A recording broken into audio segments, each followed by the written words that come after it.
শ্বশুর কাঁচা কলা দিয়ে বড় মাছের তরকারি খেতে চাইলো, তাই দেরি না করে চলে আসলাম রান্না করতে। তো হ্যালো এভরিওয়ান, আসসালামু আলাইকুম। সবাই কেমন আছেন? আশা করি সবাই ভালো আছেন। আলহামদুলিল্লাহ আমরাও ভালো আছি। প্রথমে কলাগুলো কেটে আমি ভালো করে পানির মধ্যে ভিজিয়ে রেখেছি, হালকা একটু হলুদের গুঁড়া দিয়ে। কারণ হলুদের গুঁড়া দিয়ে কাঁচা কলাটা ভিজিয়ে রাখলে কখনোই কালো হয় না। আর এপাশে এই যে মাছগুলো আমি শুধু হলুদ আর লবণ দিয়ে মেখে নিয়েছি। এটা একটু কড়াকড়ি করে ভাজি করে নেব। এটা ছিল ব্রিগেড মাছ। মাছটা অনেক বেশি বড় ছিল। তো এখানে বেশ কিছু মাছ নিয়েছি কলা দিয়ে রান্না করার জন্য। তো আমাদের বাসায় কলাটা একটু খুব কমই আনা হয়, যেহেতু আমার অনেক পছন্দ। বেশ কিছুদিন থেকে অনেক কলা খাওয়া হচ্ছে, যেহেতু আমি ভর্তা করে খাই। তরকারি রান্না করলেও মাঝে মাঝে ২-১টা করে কেটে দেই। তো বাবা ওখান থেকে খায়। খাওয়ার পরে বাবার নাকি অনেক ভালো লাগছে। আজকে বলতেছিল যে আজকে কাঁচা কলা দিয়ে তরকারি রান্না করার জন্য। তো এই যে তরকারিটা রান্না করার জন্য এখানে চলে আসলাম। তারপরে প্রথমে কাঁচামরিচ, পেঁয়াজ, আদা, রসুন বাটা, লবণ দিয়ে একটু ভালো করে ভাজি করে নিতেছি। আমাদের বাসায় মাছ সবজি দিয়ে খুব কমই খাওয়া হয়। তবে এই যে কলাটা আনার পর থেকে আমি মাঝে মাঝে একটা করে কলা তরকারির মধ্যে কেটে দিই। আমার কাছে বেশ ভালোই লাগে।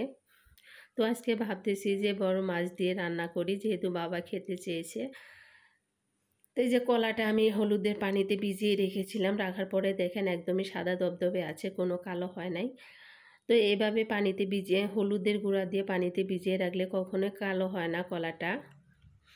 তো কলাটা আমি মশলার মধ্যে দিয়ে দিয়ে ভালো করে এখন কষান করে নেব। মোটামুটি কলাটা আমার কষান করা হয়ে গেছে, একদমই কিন্তু সিদ্ধ হয়ে গেছে। আমি আস্তে আস্তে নাড়াচাড়া করে দিচ্ছি। তো এখানে আমি পরিমাণ মতো ঝোলের জন্য এখন পানি দিয়ে দিব। তো কেউ যদি কিছু খেতে চায় আসলে সেটা রান্না করে দেওয়ার দায়িত্বটাই থাকে বাড়ির বউদের। তো যাই হোক, বাবা যেহেতু খেতে চাইছে তাই একটু মজা করে রান্নাটা করে নিচ্ছি। তো ভাজি করা মাছগুলো আমি এখন উপর দিয়ে দিয়ে দিলাম, কারণ যেহেতু এখানে শুধু হলুদ আর লবণ দিয়ে ভাজি করেছিলাম, আর কোনো মশলা দেইনি। এই কারণে আমি শুরুতেই দিয়ে দিলাম, যাতে মশলাগুলো ভিতরে ঢুকে যায়। আর এ পাশে মা মুড়ি ভাজি করতেছিল। মাঝে মাঝে আমাদের বাসায় মুড়ি ভাজি করা হয়। তো মা অনেক সুন্দর মুড়ি ভাজি করে, তো ভাবলাম একটু ভিডিও করে নেই। আর আজকে একটু রোদ ছিল, বাহিরে প্রচণ্ড গরম ছিল।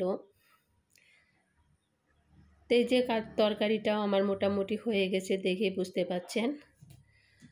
যেহেতু কলার তরকারিতে পানি একটু বেশি রাখতে হয়, তা নাহলে একদমই টেনে নেয়। কলায় কিন্তু প্রচুর পরিমাণে পানি টানে। তো আমি এইভাবে একটু পাতলা ঝোল করে নামিয়ে নেব। তো ভিডিওটা আজ এ পর্যন্তই। সবাই ভালো থাকবেন, সুস্থ থাকবেন, আমাদের জন্য দোয়া করবেন। আল্লাহ হাফেজ।